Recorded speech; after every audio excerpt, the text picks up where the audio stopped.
For my mom's birthday I gave her a used Lexus. But she rolled her eyes. You couldn't even afford new? My aunt whispered, pathetic. I nodded, took the keys and drove away without a word. The next morning my phone was blowing up, dozens of missed calls begging me to undo it. I spent 9 months saving up for it. Cut every unnecessary expense. No vacations, no shopping sprees, no dining out. I even turned down a trip to Mexico with a guy I really liked because I couldn't afford to lose a week of shifts. I was working doubles as a nurse's aide and pulling weekend bar shifts just to make this happen. The plan was simple. Get my mom a used Lexus SUV for her birthday. The woman had been driving the same beat-up Honda since I was in high school, and I thought this would be something good. Something she might finally be proud of me for. My mom always had a way of reminding me what I wasn't. I wasn't as successful as my cousin Rachel, who married a plastic surgeon. I wasn't as put together as my sister Danielle, who had 3 kids and a Pinterest-perfect kitchen. I was just Emily, still renting, still single, still bringing store-bought potato salad to Thanksgiving. But this year was going to be different. I was going to walk into her driveway, hand her those keys and watch her face light up. I imagined she'd cry, maybe hug me, not too long because she hates clingy emotions, but just enough to say thank you. That would have been enough. I had the car detailed. Leather seats. Smooth drive. The dealership even threw in a new sound system. It wasn't new, but it looked it. It felt it. And for someone like me who'd spent years clipping coupons and pretending to like ramen noodles, it was the most expensive thing I'd ever bought besides my student loans. The birthday party was in full swing when I pulled up. Balloons tied to the mailbox. Folding tables lined with Costco trays. My mom was out back with the rest of the family. I called her to the front and told her I had something to show her. She walked over slowly, wine glass in hand, chewing on some toothpick appetizer. She looked at the Lexus like she was expecting someone else to come out from behind it. Then looked at me. I told her it was hers. She looked down at the emblem, then back at me. You couldn't even afford new? She said it flat. Not even sarcastic. Just disappointed.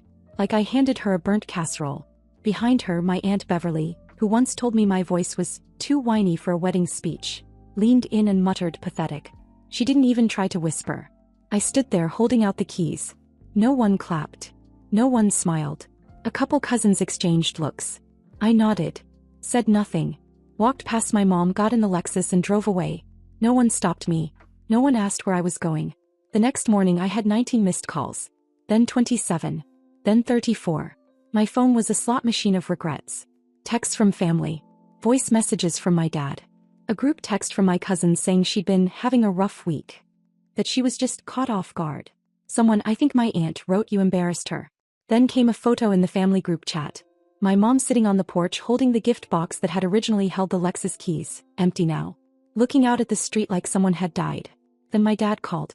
He rarely calls. Especially not before noon. I didn't answer. Then he showed up. Pounding on my door like the building was on fire. I almost didn't open it, but curiosity won. He said I had to give the car back. That she wasn't herself. That she didn't realize what she was saying. That she wanted it now. I asked him what changed. He said because your uncle offered to buy it from you and she lost it. Said it was hers. Started screaming in the middle of dinner. That's when I realized she didn't want me to have the car either. If she couldn't have it, nobody could. I didn't say anything. Just closed the door. What happened next wasn't what anyone expected. 2 days passed. I didn't return calls.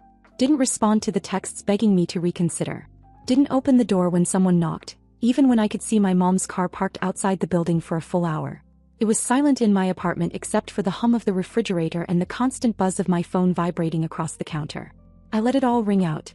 Then a letter showed up. Not an email. Not a text. An actual envelope shoved under my door with my name written in shaky cursive. No return address, but I knew it was from her. Inside was a half-hearted apology, 2 short paragraphs. She said she didn't mean what she said, that she was just overwhelmed, that Beverly had been planting negativity, whatever that meant. She ended it with, the Lexus would really help me with errands, you know. You still have the spare key, right? That was it. No acknowledgement of how hard I'd worked to afford it. No thank you. No, I'm sorry for humiliating you in front of the whole family. Just errands. I shoved the letter in a drawer full of junk I hadn't looked through in over a year. A week later, my cousin Abby messaged me about Grandma's birthday dinner. Said it was happening Saturday night and I was expected to be there. She added, don't pull another stunt like you did at Mom's party. I stared at the message until my vision blurred. That night, I booked a therapy appointment. First one in years. I didn't say anything to anyone. Just needed to hear a voice that wasn't trying to guilt me into giving something away. Saturday came. I didn't drive the Lexus. I took the bus. Wore plain jeans and an old hoodie. 2 hours, 3 transfers and a 20-minute walk later, I showed up just as everyone was halfway through the main course. The second I stepped into the dining room, every head turned. Not one person said hello. My mom looked me up and down and raised her glass. Look who finally decided to show her face. I guess she's done pouting. Someone chuckled. Aunt Beverly coughed into her napkin like it was all hilarious.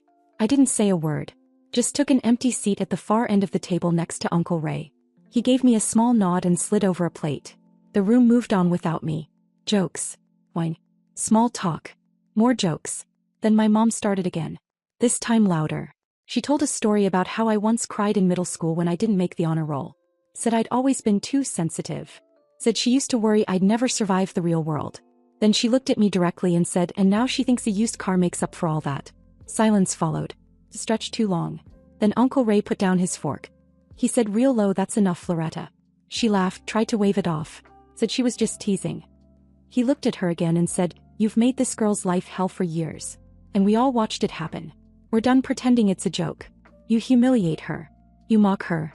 And when she gives you something you don't deserve, you treat it like trash. Not anymore."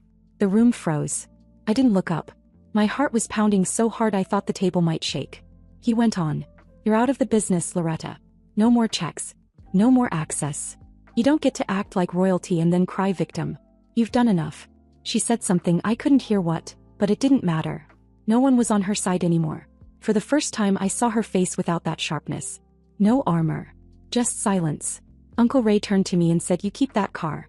Don't give it back. Ever." Then he got up and walked out. A few others followed. The room emptied fast. My mom stayed frozen at the table. I walked past her on my way out. She didn't even look up. It was the first time I ever saw her completely alone. Not physically but in the way that actually mattered. And I didn't feel bad. After that dinner everything got weirdly quiet. No texts. No guilt trips disguised as Bible verses. No surprise visits. Just a strange, still silence.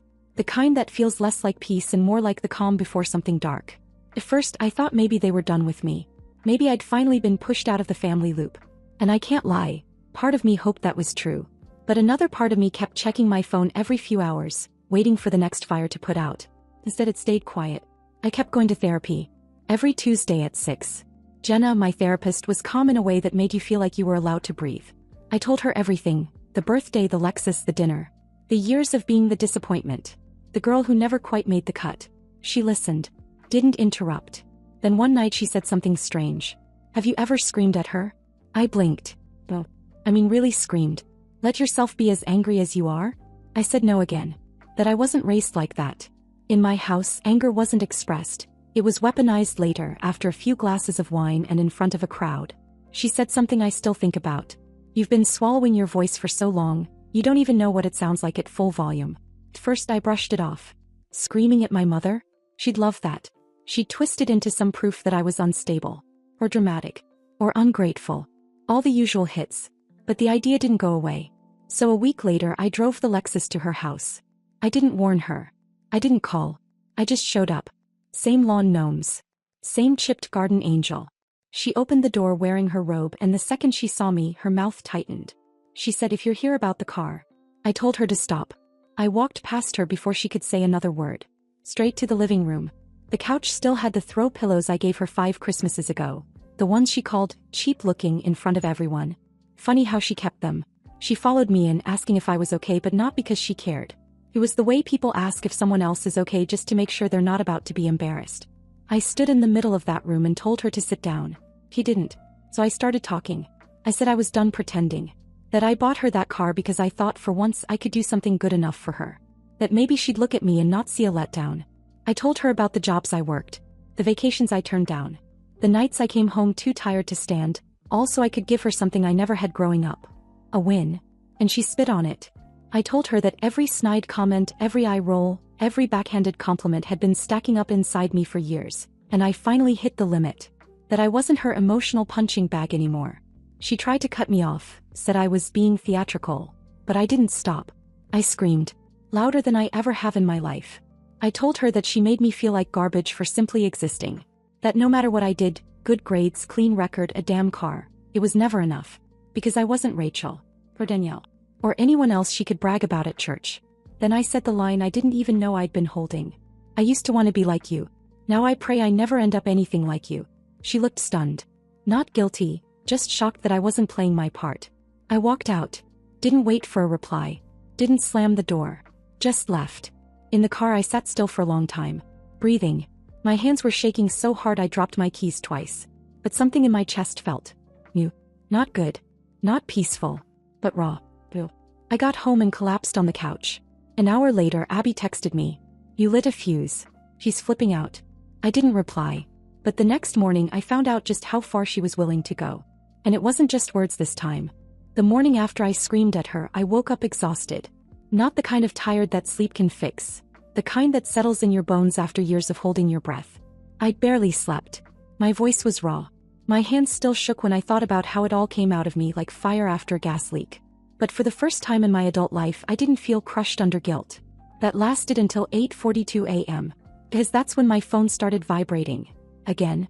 The first notification was from Rachel. We hadn't spoken since Christmas, when she called me emotionally high maintenance for crying during dinner. All she sent was a screenshot. It was a Facebook post. From my mom. Long public. Tagged to half the family and even a few of her high school friends.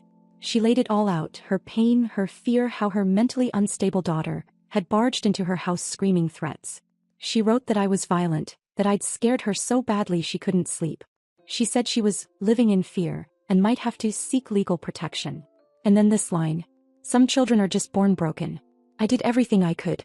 Over 100 likes. Comments pouring in. Stay strong, Loretta. You were always such a wonderful mother.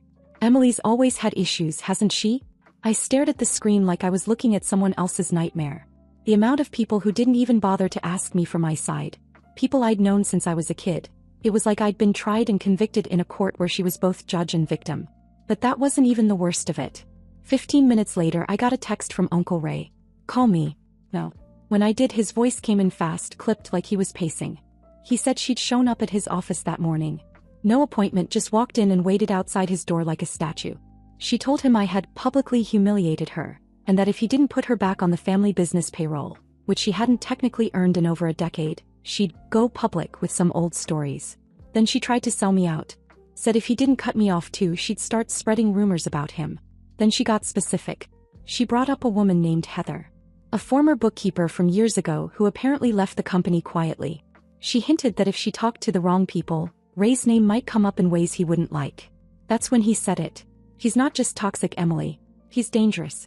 I sat on my couch in silence as he kept talking. Said he knew now that giving her a pass all these years was a mistake. That he thought she'd burn herself out eventually, but instead she just kept finding new matches. Then he said something I didn't expect. She's been trying to sell the Lexus.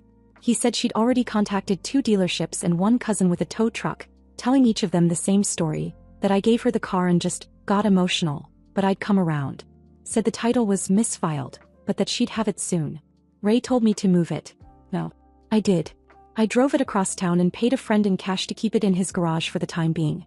Told him to say it was his if anyone came asking. I took the plates off and left with a rideshare. And just to be safe I bought a lockbox for the title and stuck it in a bank.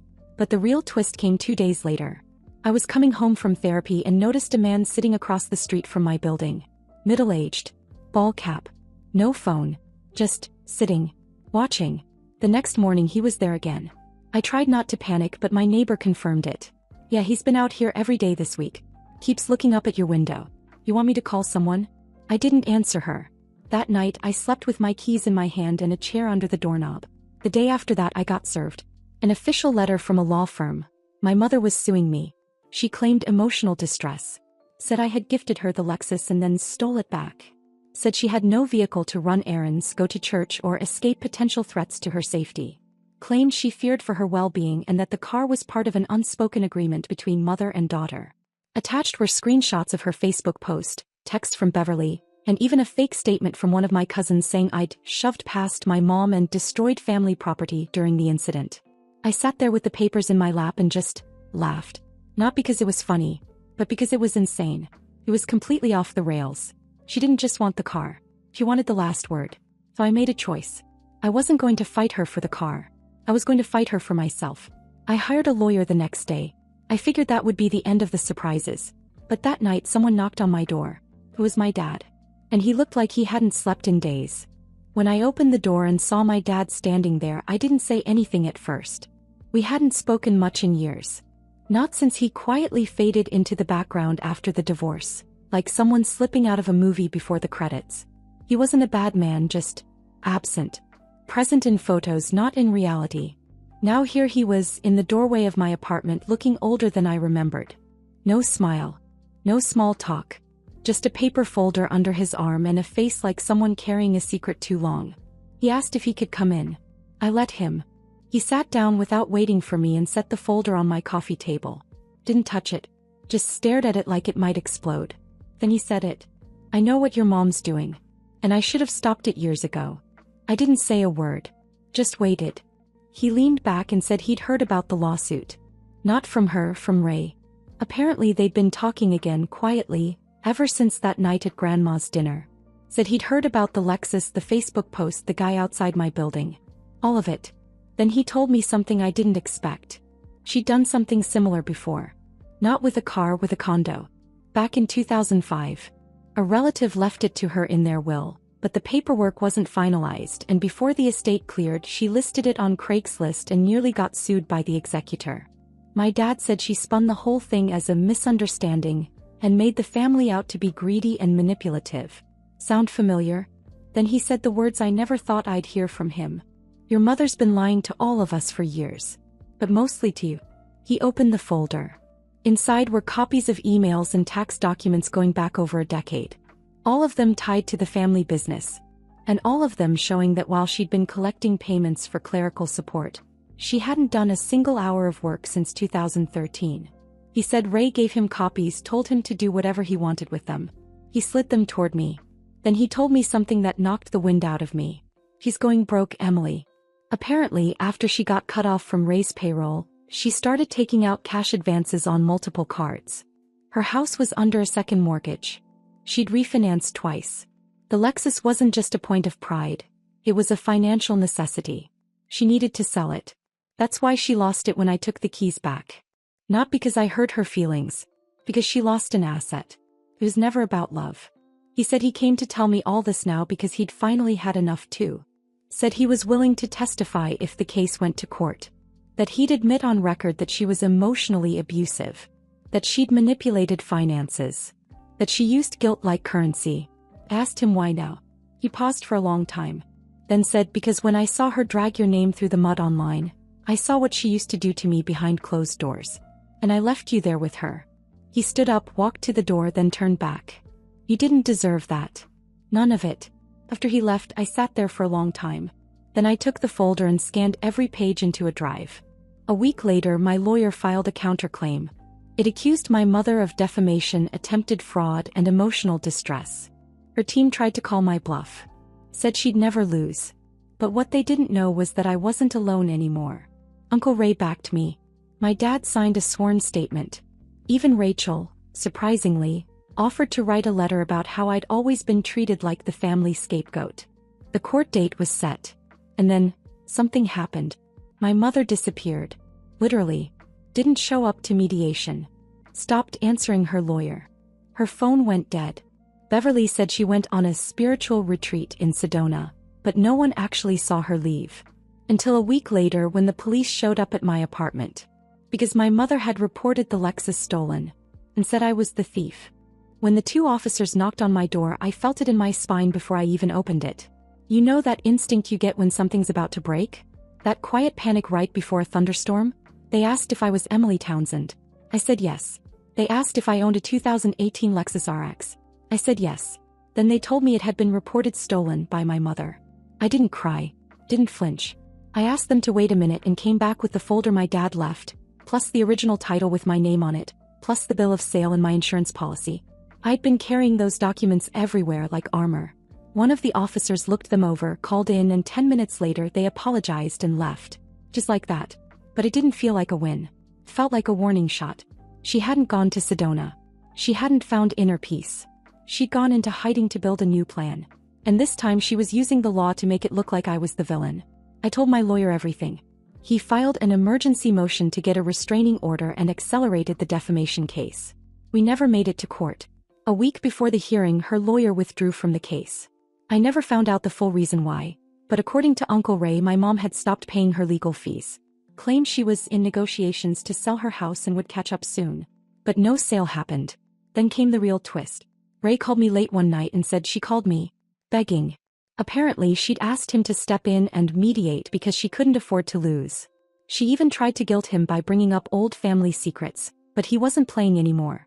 He told her the only mediation she'd get was court-ordered.